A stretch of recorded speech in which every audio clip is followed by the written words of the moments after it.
It's the oldest story in the world.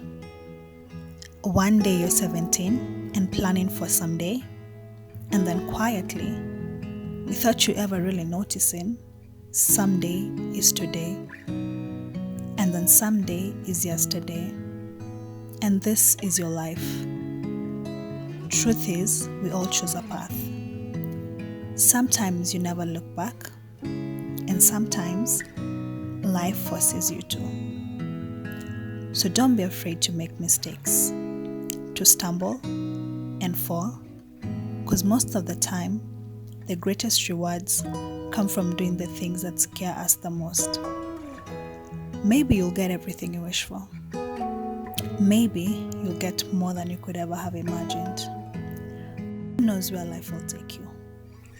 The road is long, and in the end, the journey is the destination. Hey guys, welcome back to my channel. If you're new here, karibu tena sana. My name is Cynthia Waithera. I talk about beauty, fashion, lifestyle, and everything in between. Guys, today's video is going to be very different. As you can see, my space has also changed. I'm not in my usual studio space. I'm shooting this from my living room because this video is different. This video is meant for us to connect. This video is meant for me to share, to pour into the lives of the young ones and even old and even my peers alike, to share my journey, to share some of the lessons that I have learned. And that's exactly what I want us to get into. So I will not ramble anymore. Let's jump right into it, okay?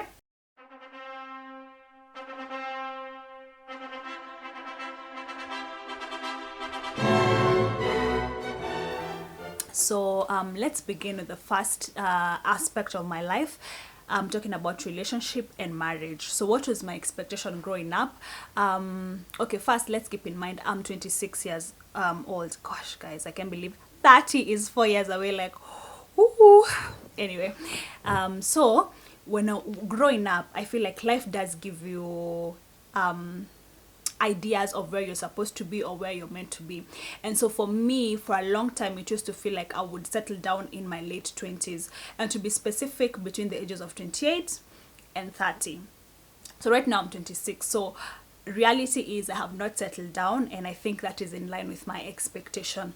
Now, at this particular age, sorry, I thought I would be in a serious relationship. And the situation on the ground is your girl is single. I am genuinely uniquely okay. I am single. Like, epitome of singleness is me. I am she is me. Okay, so I think I didn't expect that at 26 years of age. I thought I would be in a serious relationship that was leading to marriage, but that has not been the case. My serious relationship ended last year. Then I got into another rebound relationship that didn't work out. So now I've been single for a couple of months now, right? 2020 has been that year for me. I think sometimes do I feel pressured? Yes, I do, especially when somebody says, like, I think we had a conversation with my auntie in December, and she was telling me, hey, Wedera, and I'm not saying this in a bad way, but I feel like you should be in a serious relationship. And I'm just like, wow, auntie, that is not what is going on in my life, you know. But with that being said, let me just tell you some of the lessons I have learned along the way, some of the things that I would tell even to my younger self. The first lesson that I have learned is not everybody that you meet should experience you. Does that make sense? And even more importantly, as a girl and even as a guy, not everybody you meet should experience you, especially intimately. Guys, when you're younger, there's always that confusion where you feel like everyone who pays attention to you likes you, but people may be paying attention to you for the wrong reasons, right? And we have been seeing lately, like, people past coming to hurt them when they're in their marriages and when they have settled down. So I think the first lesson for me, to anyone out there, and to my younger self, not everybody you meet should experience you. You know, some people are meant to be your friends. Some people are just bumps on the highway. So don't just be excited because somebody has said they love you. You know, take time. And even on that, while we're still on that note, hold on to sex, guys. Hold on to sex. Like, don't give it away freely. I know we've had stories of people who met on their first date, they had sex and they settled down, but that's not everybody's story. And you don't know if that's your story. So for me, I would say, let's learn self-control. Let's hold on to it, okay? Let me tell you, when you remove sex out of the equation, it filters a lot, especially for ladies. It filters out a lot of men.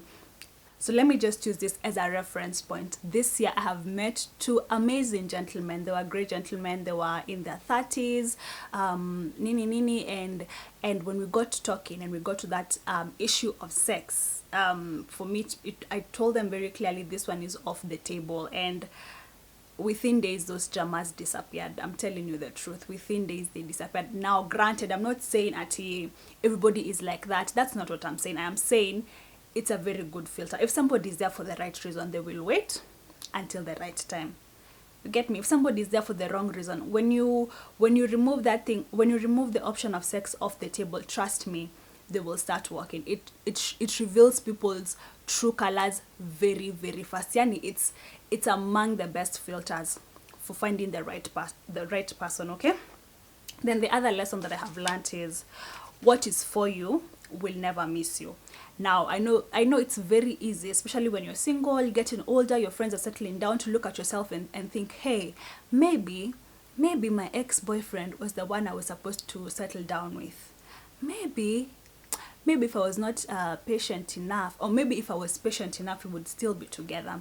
I know such thoughts cross your mind, especially as a single girl right now. You know, you're in your late 20s, early 30s. I know such things cross your mind. Can I be honest with you?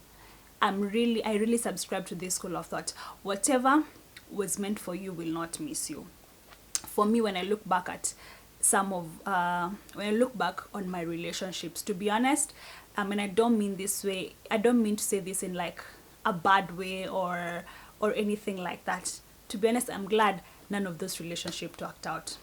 To be honest, we were not meant to be. We were not meant for each other. I used to feel like I was settling down a lot. There's a few things that were missing, you know, and I'm sure at Mimi I was not perfect for them. Like, to be honest, right now is when I'm feeling like I've matured.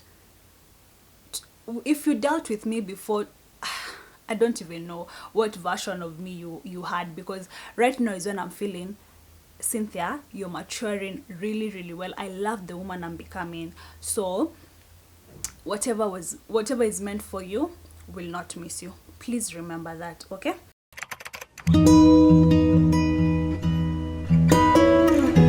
First and foremost, I didn't think I would be a college dropout. Hi, hello, that's me.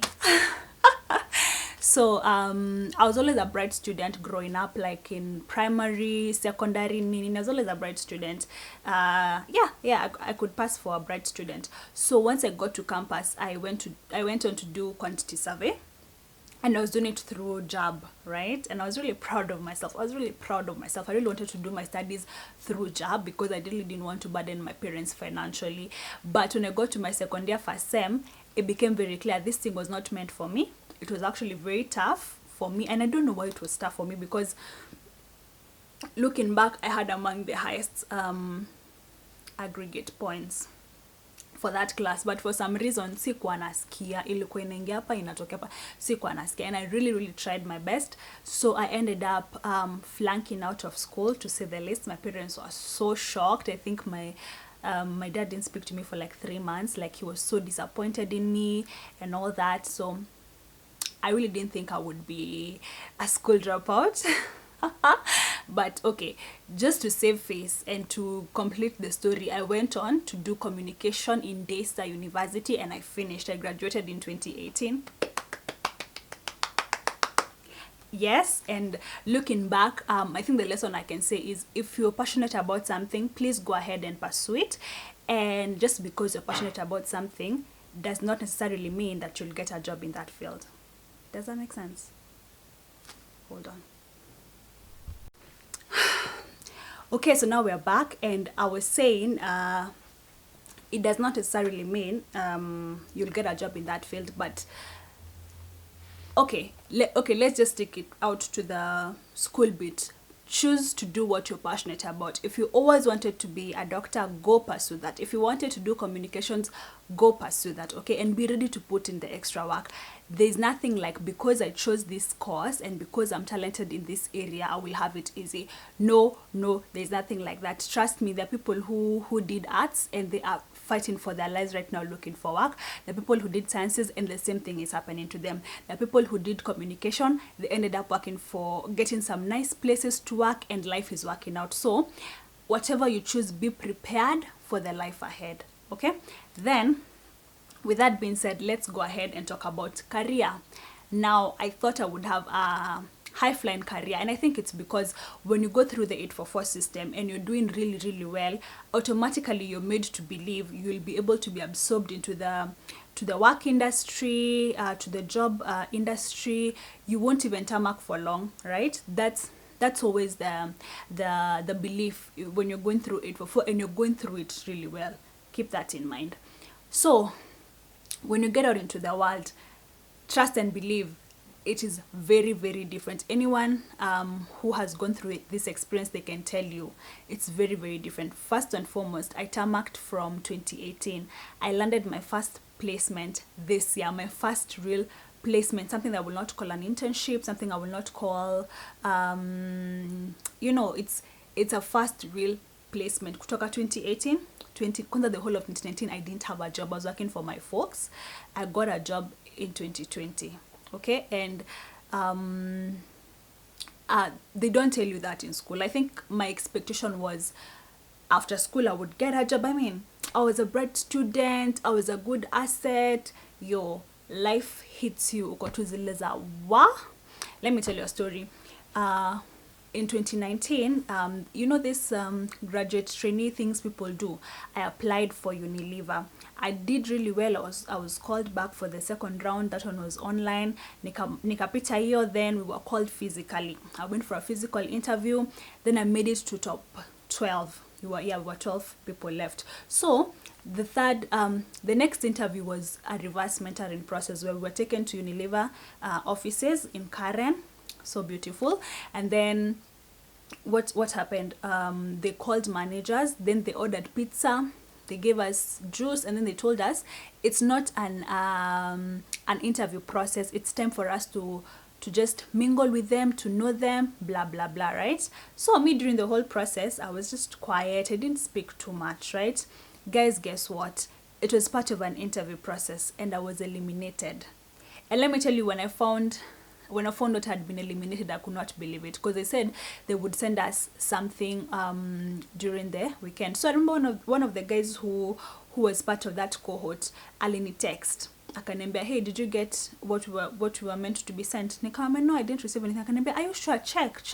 I checked my email, I went to my spam, nini, I didn't find anything. And he told me, what? Then it means you've been eliminated. And I was like, on what basis? Because the last thing they told us, that was not it was not part of the interview process. So anyway, that's how I got eliminated. And I remember that day when I got eliminated, I was like, man, I was so angry. I think nililia.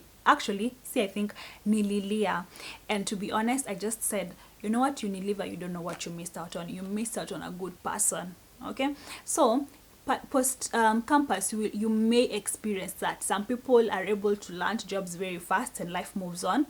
Some people not quite. So if you experience that, please hang in there. Please hang in there, because I know some people have gone into depression over it. Don't get to that point.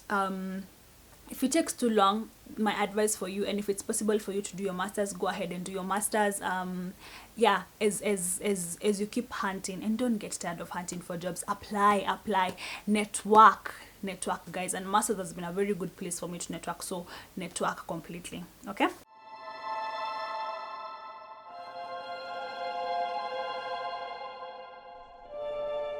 Wow. So I was always a church girl. I grew up as a church girl, and something you might not know, I was a CU leader in campus. Yes, yani nilikuwa chair lady na nilikuwa vice chair lady. I was everything in between, everything in one. So I think post campus, life was not the same. For sure, life was not the same. You know, in campus, and being that I was in a Christian university, that is Daystar, there was always the chaplain around. My friends, my Christian friends were around, were so accountable to one another. Post campus, life has pulled us in different directions. Some people have relocated, they've gone to LD. Some people, you realize you just used to see them because you were in school together. If school was removed as a factor in your life, you guys would not meet, and that's exactly what happened. So it started to make sense why some people even miss going to church. And then this whole frustration of unemployment, I was like, God, what else can I do? Like, tell me what I can do. And I'm praying, I'm not getting a job. So that definitely messed up my relationship with God. I compromised a lot. I made some decisions that I'm not really proud of. But let me just say, you know, the way the Bible says, teach a child to grow up in the ways of the Lord, and he will not depart from it, right?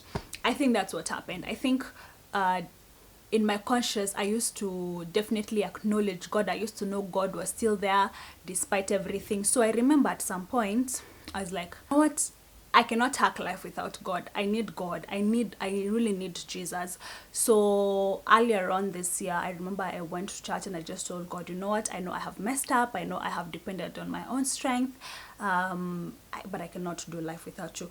The other thing I also wanted to avoid was making God I normally say this to myself, an ATM, a prayer ATM, whereby whenever I just wanted some things to be solved, that's when I would get on my knees and pray. So I'm really trying very hard to make it a relationship, and I'm also trying not to be religious.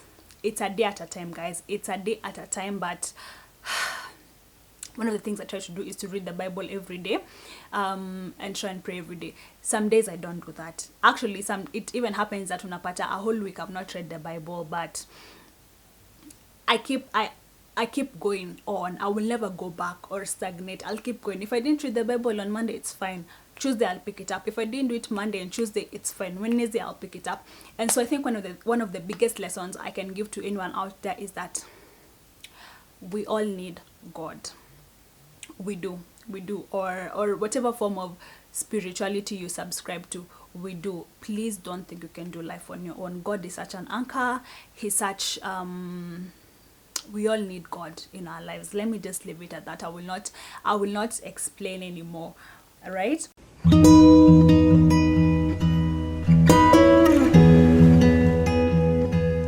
Then the other thing is friendships. So I think my expectation in life was that my friends would be my friends throughout. We would love each other. Nobody would betray each other. Nini.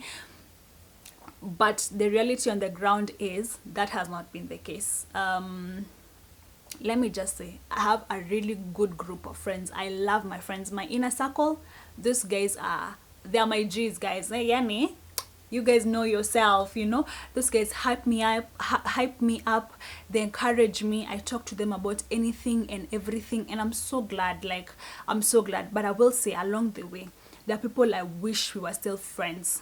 Up to this point, there are people I miss their friendship, but because life, you know, one day you don't pick up the phone to call your friend, before you know it, it's 2 weeks down the line. Before you know it, people have relocated, people have moved countries, people have moved counties, and even just life pulls you differently. Even when you're in the same county, your interest pulls you differently. The fact that you work in different places pull you differently. Schedules change, so you know, life pulls you differently. So it's very possible that along the way you will lose friends. So don't panic when that happens. That is life.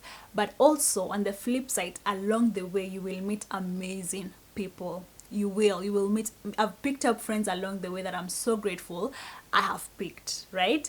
And also along the way it gets to a point where you just want like a few people around you, people you can trust. That has happened to me with my inner circle, and I really, really love them. I cherish them. Becca, Washuka, Diana, Kagori, Faith, my cousin Joanne, Joyce, Olive, Shaz. Like, I'm really, really grateful for my circle of friends. I love you guys. Then I think the biggest lessons I can say for friendship is learn to invest in your friendships in terms of time, in terms of even money, like especially when it comes to like celebrating somebody during their birthday. It doesn't have to be exorbitant amounts of money, but invest in your relationship in that sense. Be present for your friends, be there for your friends. Sometimes I pick up my phone and I call my friends and we talk, you know, what's going on in your life, especially come in quarantine. There are friends who have had to go back to like other counties because that's their home, you know, and it's easy to just say, okay, life goes on, but you really, really have to be intentional and then accept your friends for who they are. Their flaws, their strengths, accept them and don't focus on their flaws. Everyone is flawed. Even I myself, I know I am flawed, but accept your friends for who they are. Okay. And so guys, that's about it for today. That's all we're going to be talking about: life expectations, reality, and lessons learned. Please tell me some of the biggest lessons you have learned. Tell me some of the things you expected life would work out, and some of the things you expected in life and how it has worked out for you. Tell me all that great stuff. I really, really would like to hear it in my comment section. I'll be sure to respond to every other comment, right? So thank you so much. I love you guys. I'll see you guys next time. Mwah, mwah, mwah. Bye guys.